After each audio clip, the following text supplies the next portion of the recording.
حضرت علی فرمانے لگے میری 5 باتیں یاد کر لو،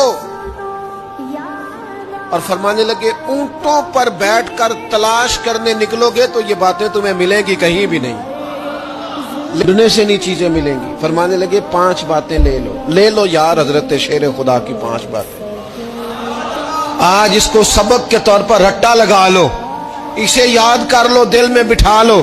شیر خدا کی 5 باتیں، علم و حکمت کا نچوڑ، نبی پاک صلی اللہ تعالی علیہ وسلم سے لیا ہوا فیض، وہ حضور کی امت کو بانٹتے ہیں، اپنے سے محبت کرنے والوں کو عطا کرتے ہیں۔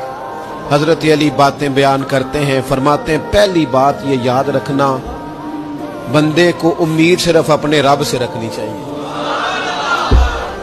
امید صرف اپنے رب سے رکھو۔ حضرت مولا علی شیر خدا رضی اللہ تعالیٰ عنہ دوسری بات بیان کرتے ہیں، فرماتے ہیں اپنے گناہوں سے ڈرا کرو۔